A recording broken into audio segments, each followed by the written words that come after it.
Good morning. It's week 47,000 of the coronavirus stay-at-home spring of 2020. I hope you're doing well in body, mind, and spirit, as together we ride out this storm in, as they say, our own separate boats. I know from time spent on Zoom with the women's group, the Bible study, and other GFC groups that some incredibly generous and creative things are happening behind the scenes.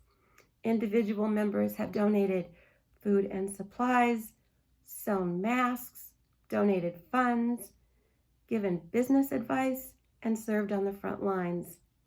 In a pretty rotten time, a lot of good things are happening, and that is wonderful. But I'm guessing there hasn't been a single one of us who hasn't had a moment or a day or two of fear, worry, sadness. There's a lot of uncertainty about the future. Of course, I've had my own ups and downs, and I found that trying to pretend that everything is normal is exhausting and counterproductive. Instead, what works for me is to admit that a lot of things are just terrible, and then go looking for things that are the opposite of terrible. To say we've been blessed with a lot of opposite of terrible here at GFC is an understatement. The Church of the Future project is off and running. We have funds on hand to complete phase 1, and with the stay-at-home orders, we've been able to get some things done now instead of later when it would be really disruptive to the church in session. New pledges are coming in, and old pledges are being paid, even in these topsy-turvy times. As Alex Horton told us last week, our congregation has also responded generously and repeatedly to the needs of our community partners.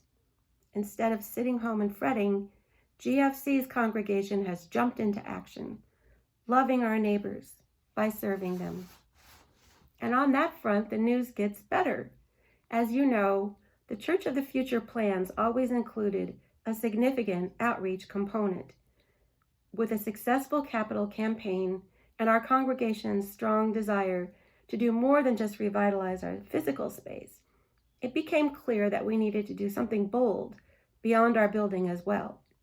The plan was to solicit input and then brainstorm ideas to come up with something creative, maybe never before done, in the way of projects and programs, once we knew what kind of funding would be available at the end of the day. But things changed, and the end of the day didn't seem at all soon enough. Tony came up with an idea that the Church of the Future group quickly endorsed and took to trustees and then outreach. And here it is. Right now, when our community partners have seen the needs of their clients increase dramatically while their fundraising efforts suffer, GFC could devote $100,000 of the Beyond the Building funds we have on hand and divide it among 4 of our outreach partners as matching funds for those organizations' own development efforts. An infusion of new funding at this time, especially as the impetus for donors to give now, would be an incredible boost to these organizations. And so, the Outreach Department has voted to designate $25,000 per organization to 4 of our long-standing partners: Homes with Hope, Bridgeport Rescue Mission, Mercy Learning Center, and Pivot House. It's thanks to you, GFC, that these donations are possible. There is much more to come regarding Beyond the Building. In fact, we still have $400,000 of matching funds available for that effort, so the possibilities are plentiful.